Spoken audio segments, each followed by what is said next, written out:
ಉಪನಿರ್ದೇಶಕರ ಕಚೇರಿಗೆ ಸಂಬಂಧಪಟ್ಟಂತೆ ತಾವು ನಿನ್ನೆ ದಿನ 19/1/2026 ನಮ್ಮ ಕಚೇರಿಯ 14 ಜನ ಸಿಬ್ಬಂದಿಯ ನಿಯೋಜನೆ ಬಗ್ಗೆ ಮಾಹಿತಿಯನ್ನು ಕೇಳ್ತಾ ಇದ್ದೀರಿ. ಇದಕ್ಕೆ ಸಂಬಂಧಪಟ್ಟಂತೆ ನಮ್ಮ ಅಪರ ಆಯುಕ್ತರ ಕಾರ್ಯಾಲಯ ಧಾರವಾಡದಿಂದ 3/10/2025ರಿಂದ 6/10/2025ರವರೆಗೆ ನಮ್ಮ ಕಚೇರಿಯ ತಪಾಸಣೆಯನ್ನು ಕೈಗೊಳ್ಳಲಾಗಿತ್ತು. ಈ ಸಂದರ್ಭದಲ್ಲಿ ಕೆಲವೊಂದಿಷ್ಟು ಅಧೀಕ್ಷಕರು ಮತ್ತು ರದಸ ಅವರು ಅಥವಾ ಬೀದಸ ಅವರು ಕೆಲವು ಸಿಬ್ಬಂದಿಯವರ ವಿಳಂಬ ನೀತಿಯಿಂದ ಕರ್ತವ್ಯದಲ್ಲಿ ಕೆಲವೊಂದಿಷ್ಟು ವಿಳಂಬ ನೀತಿ ಮತ್ತು ಇತರೆ ಕಾರಣಗಳಿಂದ ಆಡಳಿತಾತ್ಮಕವಾಗಿ ಮತ್ತು ಸಾರ್ವಜನಿಕ ಹಿತದೃಷ್ಟಿಯಿಂದ ಮತ್ತು ಆಡಳಿತಾತ್ಮಕ ಹಿತದೃಷ್ಟಿಯಿಂದ ಕಚೇರಿಯ ಕಾರ್ಯಗಳು ಸುಗಮವಾಗಿ ನಡೆಯಬೇಕನ್ನುವಂಥ ಅನೇಕ ದೂರುಗಳು ಕೂಡ ಕಚೇರಿಗೆ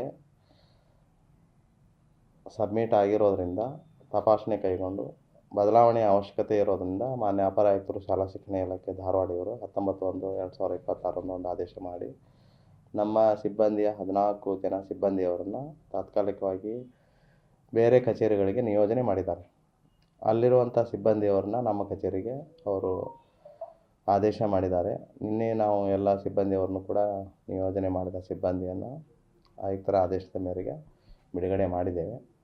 ಒಟ್ಟಾರೆ ಇಲಾಖೆಯಲ್ಲಿ ಸಾರ್ವಜನಿಕರ ಕೆಲಸಗಳು ಬೇಗ ಆಗಬೇಕು ಅನ್ನುವಂಥ ಹಿತದೃಷ್ಟಿಯಿಂದ ಮತ್ತು ಕೆಲಸಗಳು ತೀವ್ರವಾಗಿ ಆಗಬೇಕು ಅನ್ನುವಂಥ ದೃಷ್ಟಿಯಿಂದ ಈ ಕಾರ್ಯವನ್ನು ಮಾಡಿದ್ದಾರೆ. ಈ ಸಂಬಂಧಪಟ್ಟಂತೆ ಇಷ್ಟು ಮಾಹಿತಿ ನಮಗೆ ಇದೆ. ಇದಕ್ಕೆ ಸಂಬಂಧಪಟ್ಟಂತೆ ತಾವೇನಾದರೂ ಕೇಳೋದಿದ್ರೆ ಹೇಳಿದ್ದೇನೆ. ಕಡತಗಳು ಬೇಗ ಆಗೋದಿಲ್ಲ.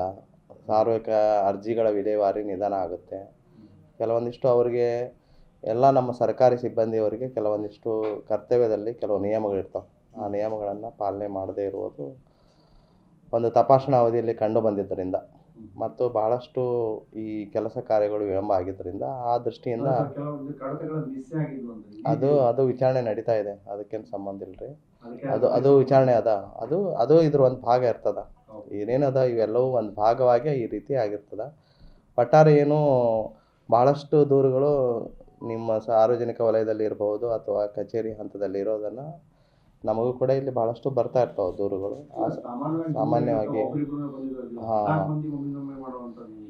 ಅಂದರೆ ಎಲ್ಲ ಕೆಲಸ ಕಾರ್ಯದ ಇನ್ಸ್ಪೆಕ್ಷನ್ ಆಧಾರದ ಮೇಲೆ ಏನು ತಪಾಸಣೆ ಆಗಿದೆ, ತಪಾಸಣೆಯ ಆಧಾರದ ಮೇಲೆ ಇನ್ನೂ ಕೂಡ ಎಷ್ಟು ಸುಗಮವಾಗಿ ಇದು ಜಿಲ್ಲಾ ಕಚೇರಿ ಆಗಿರೋದರಿಂದ ಕೆಲಸ ಕಾರ್ಯಗಳು ಇನ್ನಷ್ಟು ಬೇಗ ಆಗಲಿ ಅನ್ನುವಂಥ ದೃಷ್ಟಿಯಿಂದ ಮಾಡಿದ್ದಾರೆ. ತಪ್ಪುಗಳು ವರದಿ ಆಧಾರದ ಮೇಲೆ ಗೊತ್ತಾಗುತ್ತೆ. ತಪಾಸಣೆ ವರದಿ ಬಂದದ, ಅದ್ರ ನಂತರ ಈಗ ನಾವು ಅನುಪಾಲನೆ ವರದಿ ಕಳಿಸ್ತೇವೆ, ಅದಾದ ನಂತರ ಬರ್ತದೆ. ಅವ್ರೇನು ಈಗ ಕಂಡುಕೊಂಡಿದ್ದಾರೆ ಅದ್ರ ಪ್ರಕಾರ ಮಾಡಿದ್ದಾರೆ. ಕೆಲವು ಇದು ವರ್ಗಾವಣೆ ಅಲ್ರಿ, ಇದು ನಿಯೋಜನೆ. ಇದು ತಪ್ಪು ಆಗಿದೆ ಅಂತ ಆಗಿರೋದಿಲ್ಲ, ಬದಲಾವಣೆಯನ್ನ ಕಚೇರಿ ಒಳಗ ಮಾಡಬೇಕು ಅನ್ನುವಂಥ ದೃಷ್ಟಿಯಿಂದ ಮಾಡಿದ್ದಾರೆ. ಕೆಲವೊಂದಿಷ್ಟು ಮಂದಿ 1 ವರ್ಷ ಆಯ್ದ, 10 ವರ್ಷ, 5 ವರ್ಷ ಹಿಂಗದ. ತಪ್ಪ ಅನ್ನೋದಕ್ಕಿಂತ ಇದು ಸ್ವಲ್ಪ ಈಗ ಅವು ಪ್ರೂಫ್ ಆಗಬೇಕಾಗುತ್ತೆ. ಇದು ಕೆಲವೊಂದಿಷ್ಟು ವಿಳಂಬ ನೀತಿ ಇರ್ತದ ಅಷ್ಟೇ. ತಪ್ಪುಗಳು ಪ್ರೂಫ್ ಆದ್ರೆ ಆ್ಯಕ್ಷನ್ ಆಗುತ್ತೆ. ಅಲ್ಲಿ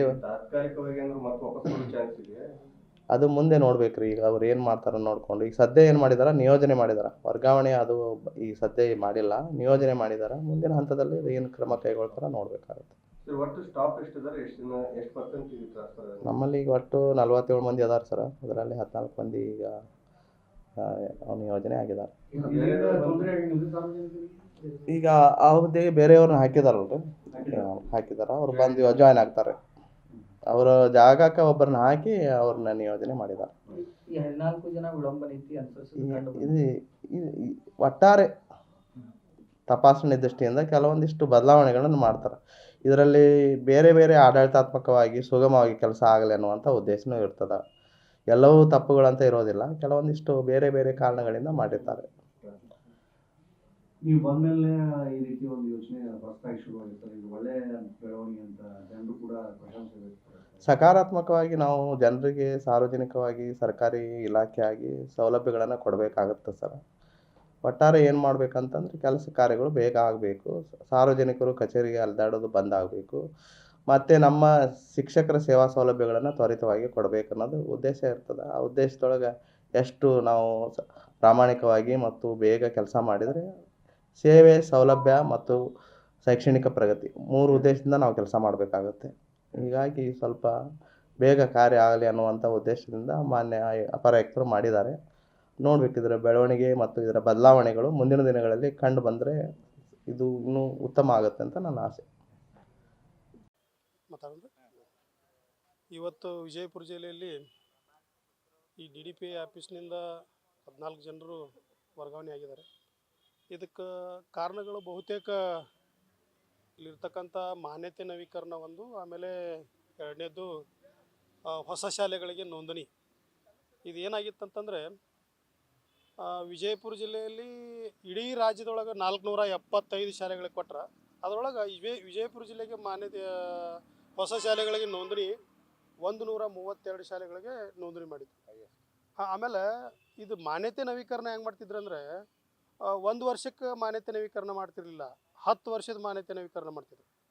ಮಾನ್ಯತೆ ನವೀಕರಣ 10 ವರ್ಷದ ತನಕ ನೀವು ಮಾನ್ಯತೆ ನವೀಕರಣ ಮಾಡ್ಕೊಳ್ಳಿಲ್ಲ ಅಂದ್ರೆ ನಡೀತಿತ್ತು. 10 ವರ್ಷದ ತನಕ ಮಾನ್ಯತೆ ನವೀಕರಣ ಮಾಡ್ತಿದ್ರು. ಕೆಲವೊಂದಿಷ್ಟು ಜನರದ್ರೊಳಗೆ ಅಮಾಯಕರಾಗಿ ಸಸ್ಪೆಂಡ್ ಆದರು. ಕೆಲವೊಂದಿಷ್ಟು ಜನ ಅಮಾಯಕರಾಗಿ ಸಸ್ಪೆಂಡ್ ಆದರು. ಕೆಲವೊಬ್ರು ಭಾಳ ಅಮಾಯಕರು, ಅವ್ರಿಗೇನು ಗೊತ್ತಾಗ್ಲಾರ್ದವರು ಈಗಾಗಲೇ ಇದ್ರಲ್ಲ ಅವರು ಸಸ್ಪೆಂಡ್ ಆಗಿ ಹೋಗಿಬಿಟ್ರು. ಉಳಿದವರು ಸಸ್ಪೆಂಡ್ ಆಗಲಿಲ್ಲ, ವರ್ಗಾವಣೆ ಆದ್ರೆ. ಈಗ ನಾವೆಲ್ಲ ಉಳಿದ್ರೆ ಸಾರ್ವಜನಿಕರು ಸಾಕಷ್ಟು ಜನ ತನಿಖೆಗೆ ಹಾಕಿದ್ರು, ನಾವು ಕೂಡ ತನಿಖೆಗೆ ಹಾಕಿದ್ವಿ. ತನಿಖೆಗೆ ಅದೊಂದು ಫಲ ಸಿಕ್ಕಿದೆ ಅಂತ ನಮಗೆ ಅನಿಸ್ತೈತಿ ಒಂದು. ಆಮೇಲೆ ಅಮಾಯಕರು ಕೂಡ ಇದಕ್ಕೆ ವರ್ಗಾವಣೆ ಆಗಿದ್ದಾರೆ ಅಂತ ಎರಡನೇದು. ಇದು ಅಮಾಯಕರು ಸಿಗಾಕೊಂಡು ಯಾವ್ದಾರೆ ಮಾತು ಕೇಳಿ ನೀ ಎಷ್ಟು ದಿನ ಮಾಡಾವದಿ, ಏನು ಮಾಡಾವದಿ, ಈಗ ಏನು ಮಾಡ್ಕೊಳ್ಳೋದೈತಿ ಮಾಡ್ಕೊಂಡು ಬಿಡುತ್ತೆ ಅನ್ನುವಂಥ ಕೆಲವೊಬ್ಬರು ಕುಮ್ಮಕ್ಕಗಳನ್ನು ಕೊಟ್ಟು ಅವ್ರನ್ನ ಒಳಗೆ ಸಿಗಿಸಿ ಅವರು ಕೂಡ ಇದಕ್ಕೆ ಶಿಕ್ಷೆಗೆ ಒಳಪಟ್ಟಿದ್ದಾರೆ ಅಂತೇಳೂ ಕೂಡ ಅನಿಸ್ತೈತಿ. ಇಲ್ಲಿ 3 ಶಾಖೆಗಳು ಬರ್ತಾವೆ ರೀ. ಒಂದು ಅನುದಾನ ಶಾಖೆ, ಒಂದು ಲೆಕ್ಕಪತ್ರ ಶಾಖೆ, ಒಂದು ಆಡಳಿತ ಶಾಖೆ ಅಂತೇಳಿ. ಒಂದಕ್ಕೊಂದು ಆ ಎಲ್ಲ ಶಾಖೆಗಳೇನು 3 ಶಾಖೆಗಳದಾವಲ್ಲ ಅದರೊಳಗೆ ಒಬ್ರಿಗೊಬ್ರಿಗೆ ತಾರತಮ್ಯ. ಇವರು ಇಲ್ಲಿರ್ತಕ್ಕಂಥ ಕಂಪ್ಲೇಂಟ್ಸ್ಗಳನ್ನು ಬೇರೆಯವ್ರು ಹೇಳಿದ್ರು, ಬೇರೆಯವ್ರಿಂದ ಕಂಪ್ಲೇಂಟ್ ಈ ಕಡೆ ಬರೋದು. ಒಬ್ರಿಗೊಬ್ರು ಇಲ್ಲಿ ಇರ್ತಕ್ಕಂಥ ನೌಕರದಾರ ಏನಿದ್ರಲ್ಲ ತಾಳಮೇಳ ಇರಲಾರ ಸಂಬಂಧನೂ ಇವರು ವರ್ಗಾವಣೆ ಆಗಿದ್ದಾರೆ. ಯಾಕಂದರೆ ಇಲ್ಲಿ ಇಲಾಖೆಯಲ್ಲಿ ಒಳಗಡೆ ನಡೀತಿರ್ತಕ್ಕಂತಹ ಜಾಲಗಳು ಏನೇನು ಆಗ್ತಿರ್ತಾವೆ, ಅನ್ಯಾಯಗಳು ಏನಾಗ್ತಿರ್ತಾವೆ, ಅದನ್ನು ಹೊರಗಡೆ ಸಾರ್ವಜನಿಕರ ಮುಂದೆ ಕೆಲವೊಬ್ಬರು ಬಿಚ್ಚಿಟ್ಟಿದ ಕಾರಣನೂ ಸಾರ್ವಜನಿಕರು ಕೂಡ ಲೆಟರ್ಗಳನ್ನು ಹಾಕಿ ತನಿಖೆಗೆ ಒಳಪಡಿಸಿ ಧಾರವಾಡ ಕಮಿಷನರ್ ಕಡೆಗೆ ಲೆಟರ್ ಹಾಕಿ ಎಲ್ಲ ಕಡೆನೂ ಕಂಪ್ಲೇಂಟ್ ಕೊಟ್ಟು ಸಾಕಷ್ಟು ಸತಿ ಪತ್ರಿಕೆ ಒಳಗೆ ಬಂದು ಇದಕ್ಕೆ ಮುಖ್ಯವಾದ ಕಾರಣ ಮಾನ್ಯತೆ ನವೀಕರಣ ಮತ್ತು ಹೊಸ ಶಾಲೆಗಳಿಗೆ ಅನುದಾನ ಕೊಟ್ಟಿದ್ದು. ಆಮೇಲೆ ಇದರಲ್ಲಿರ್ತಕ್ಕಂಥ ಶಿಕ್ಷಕರನ್ನ ಸಸ್ಪೆಂಡ್ ಮಾಡೋದು, ರೀಕಾಲ್ ಮಾಡೋದು, ಸಸ್ಪೆಂಡ್ ಮಾಡೋದು, ರೀಕಾಲ್ ಮಾಡೋದು, ಮೊದಲ ಅಮಾನತ್ ಮಾಡೋದು, ಆಮೇಲೆ ರೀಕಾಲ್ ಮಾಡೋದು. ಅದನ್ನು ಅವ್ರನ್ನ ಎದಕ್ಕೆ ಸಸ್ಪೆಂಡ್ ಮಾಡ್ತಿದ್ರು, ಎದಕ್ಕೆ ರೀಕಾಲ್ ಮಾಡ್ತಿದ್ರು ಅನ್ನೋದು. ಯಾಕಂದ್ರೆ ಒಂದು ಕಡೆಯಿಂದ ಮತ್ತೊಂದು ಕಡೆ ಅವ್ರಿಗೆ ಸ್ಥಳ ಬೇಕಾಗಿತ್ತಂದ್ರೆ ಮೊದಲು ಅವ್ರು ಸಸ್ಪೆಂಡ್ ಮಾಡಿಬಿಡ್ದು. ಇಮಿಡಿಯೇಟಾಗಿ ಸಸ್ಪೆಂಡ್ ಮಾಡಿ ಬೇರೆ ಕಡೆ ತೊಗೋಬೇಕಾಗಿತ್ತಂದ್ರೆ ಅವಾಗಿಂದ ಅವಾಗ ಒಂದು 15 ದಿನದಾಗ ಮತ್ತೆ ತೊಗೊಂಡ್ಬಿಡ್ದು. 6 ತಿಂಗಳ ತನಕ ಮಾಡ್ತಿರಲಿಲ್ಲ. ಹೀಗಾಗಿ ಇದು ಕೂಡ ಕಾರಣ ಅಂತೇಳಿ ನಮಗೆ ಅನಿಸ್ತಾ ಇದೆ. ಸಾಕಷ್ಟು ಜನ ಸರ್ ಅಮಾಯಕರಾಗಿದ್ದಾರೆ. ಅಂದ್ರೆ ಅವರು ಅಮಾಯಕರಂದ್ರೆ ಹೆಂಗೆ ಅಮಾಯಕರಂದ್ರೆ ರೀ, ಈಗ ಒಂದು ಶಾಖೆ ಇರ್ತೈತಿ, ಈಗ ಅನುದಾನ ಶಾಖೆ ಇರ್ತೈತಿ, ಅದ್ರೊಳಗೆ ಒಬ್ಬ ಅಮಾಯಕ ಇರ್ತಾನೆ. ಅವಾಗ ಯಾವ ಏನು ಇವ್ರು ಹೇಳಿದ್ದಕ್ಕೂ ಹೋಗ್ತಿರ್ತಾನೆ, ಅವ್ರು ಹೇಳಿದ್ದಕ್ಕೂ ಹೋಗ್ತಿರ್ತಾನೆ. ಅವನ ಮ್ಯಾಗ ಸುತ್ತಾಸಿ ಅವ್ನ ಮ್ಯಾಗ ಕಂಪ್ಲೇಂಟ್ ಕೊಟ್ಟು ಇದನ್ನು ಮಾಡ್ಯಾರಂದ್ರೆ ಅವರು ಸಸ್ಪೆಂಡ್ ಆಗಿಬಿಟ್ಟಾರೆ. ಏನೂ ಮಾಡೋಕೆ ಬರೋಂಗಿಲ್ಲ. ಯಾಕಂದ್ರೆ ಅದ್ರ ಹೋರಾಡುವಂಥ ಶಕ್ತಿನೇ ಇಲ್ಲ, ಸ್ವಂತ ಡಿಸಿಷನ್ ತೊಗೊಳಕ್ಕಾಗಲಿಲ್ಲ ಅವ್ಗೆ ಅಮಾಯಕಗೆ. ಹೀಗಾಗಿ ಅವ್ರು ಸಸ್ಪೆಂಡ್ ಆದರು. ಈಗ ಕೆಲವೊಬ್ರು ಏನು ಮಾಡ್ಯಾರಂದ್ರೆ ಮೊದಲು ಸಸ್ಪೆಂಡ್ ಆಗ್ಯಾರ ರೀ, ಅಮಾಯಕರು ಸಸ್ಪೆಂಡ್ ಆಗ್ಯಾರ. ಇದಕ್ಕಿಂತ ಮೊದಲು ಒಬ್ರು JR ಸಸ್ಪೆಂಡ್ ಆದ್ರೆ ನೀವು ನೋಡಿರಲ್ಲ ಈ ಸರ್. ನೋಡ್ರಿ ಈಗ ಸದ್ದ ಇಷ್ಟು ದಿನ ಎಲ್ಲರೂ ಇದಕ್ಕೆ ಹೋರಾಟ ಮಾಡ್ತಿದ್ರು. ಇಲ್ಲೇನು ಭಾಳ ನೋಡ್ರಿ CC ಕ್ಯಾಮ್ರಾ ಇರಲಿಲ್ಲ, ಅದು ಸಿಸ್ಟಮ್ ಇರಲಿಲ್ಲ, ಹೊಲಸಿತ್ತು ಎಲ್ಲ. ಹಿಂಗೆಲ್ಲ ಇದ್ದಿದ್ದಕ್ಕೆ ಇವರು ವರ್ಗಾವಣೆ ಆಗಿದ್ದು ಒಂದು ರೀತಿಯಿಂದ ಒಳ್ಳೇದು ಅನಿಸ್ತೈತಿ. ಒಳ್ಳೆಯವರು ಅಧಿಕಾರಿಗಳಿದ್ರು, ಇದ್ರೊಳಗೆ ಒಳ್ಳೆಯವರು ಇದ್ದರು, ಎಲ್ಲರೂ ಕೆಟ್ಟವ್ರು ಅಂತ ಹೇಳಕ್ಕೆ ಸಾಧ್ಯ ಇಲ್ಲ. ಒಳ್ಳೆಯವರು ಇದ್ದರು, ಕೆಟ್ಟವ್ರು ಇದ್ರು. ಅವ್ರ ಜೋಡಿ ಅವರು ಕೂಡ ಹೋಗ್ಬಿಟ್ರು. ಅವ್ರಿಗೆ ಸಾಥ್ ಕೊಟ್ಟಾರೋ ಏನು ಮಾಡ್ಯಾರ ಗೊತ್ತಿಲ್ಲ, ಅವರು ಹೋಗ್ಯಾರ. ಈ ಸದ್ಯದ ಪರಿಸ್ಥಿತಿ ಮಾಡಿರೋರು ಬೇರೆ ಕಡೆ ಹೋಗಿ ಅದನ್ನೇ ಮಾಡ್ತಾರೆ, ಅಮಾನತ್ ಮಾಡಬೇಕಾಗಿತ್ತಲ್ಲ ಅಂತ. ಹೌದು, 100ಕ್ಕೆ 100 ಅಮಾನತ್ ಮಾಡಲೇಬೇಕಾಗಿತ್ತು. ಈಗಾಗಲೇ ಜಿಲ್ಲಾ ಪಂಚಾಯತಿಯಿಂದ ಇನ್ನೂ ಕೂಡ ತನಿಖೆ ನಡೆದಿದೆ. ತನಿಖೆ ನಡೆದು ನಾವು ಸಾಕಷ್ಟು ಸತಿ ಅವ್ರಿಗೆ ನಾವು ಒತ್ತಾಯವನ್ನು ಮಾಡಿದಾಗ ಅವ್ರೇನು ಹೇಳ್ತಾರಂದ್ರೆ, ನಾವು ಇದನ್ನು 1 ದಿನದಾಗ ಅಥವಾ 15 ದಿನದಾಗ 1 ತಿಂಗಳಿಗೆ ನಮ್ಗೆ ತಿಳ್ಕೊಳಕ್ಕೆ ಆಗಂಗಿಲ್ಲ. ಏನಿದ್ರು ಅಂದ್ರೆ ಒಂದು 3-4 ತಿಂಗಳು ನಾವು ಅದನ್ನು ತನಿಖೆ ಮಾಡಿ ಅಲ್ಲಿ ಏನು ತಪ್ಪು ನಡೆದಿದೆ, ಏನು ನಡೆದಿದೆ ಅಂತೇಳಿ ಪೂರ್ತಿಯಾಗಿ ನಾವು ಬಿಡುಗಡೆ ಮಾಡ್ತೀವಿ ಅಂತೇಳಿ ಬರೋದು ನಾವು ಹಾಕ್ತೀವಿ. ಒಂದು 15 ದಿವಸ ಈಗ 15 ದಿನದಿಂದ ಹೇಳಿದ್ರು. ಇದು ಸರ್ಕಾರ ಹಂತದೊಳಗೆ ಬೇಗನೆ ಇಲ್ಲಿರ್ತಕ್ಕಂಥ ಖಾಲಿ ಇರ್ತಕ್ಕಂಥ ಹುದ್ದೆಗಳನ್ನು ಭರ್ತಿ ಮತ್ತು ವಾಪಸ್ ತೊಗೋಬೇಕಂತೇಳಿ. ಯಾಕಂದ್ರೆ ಎಲ್ಲರೂ ಬಿಟ್ಟು ಹೋಗ್ಯಾರಂದ್ರೆ ಬೇಗನೆ ತೊಗೋಬೇಕು. ಯಾಕಂದ್ರೆ ಸಾರ್ವಜನಿಕರು ತೊಂದರೆ ಆಗ್ತೈತಿ. ಎಲ್ಲ ಸಾರ್ವಜನಿಕರು ಏನೋ ತೊಗೊಂಡು ಬಂದರು. ಈಗ ಹೊಸದು ಏನೋ ಅವರು ಒಬ್ರು ಒಳ್ಳೆ ಇದ್ದವ್ರು ಅಂತಾರೆ ಬಂದ್ರಪ್ಪ ಮಾನ್ಯತೆ ನವೀಕರಣ ಮಾಡೋಕೆ 1 ವರ್ಷದ ಮಾನ್ಯತೆ ನವೀಕರಣ ಮಾಡಕ್ಕೆ ಬಂದ್ರು ಸುದೇ ಈಗ ಸಿಬ್ಬಂದಿ ಇಲ್ಲ. ಅದು ಸಿಬ್ಬಂದಿ ಕೊರತೆ ಒಂದು ಭಾಳ ಒಂದು ಶೋಚನೀಯ ಸಂಗತಿ ಆಗ್ತೈತಿ.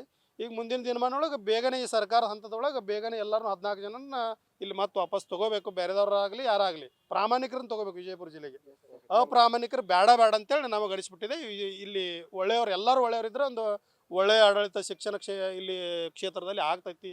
ಒಂದು ಕನ್ನಡ ಶಾಲೆಗಳು ಉಳಿತಾವಂತ ಅನ್ನೋಂಥ ವಿಚಾರ ನಿಮ್ಮ ಹೆಸರು ಹೇಳಿ ಸರ್. ನನ್ನ ಹೆಸರು ಲಕ್ಷ್ಮಣ್ ಕಂಬಾಗಿರಿ, ಕರ್ನಾಟಕ ರಾಜ್ಯ ಕನ್ನಡಿಗರ ವೇದಿಕೆ ರಾಜ್ಯಾಧ್ಯಕ್ಷರು.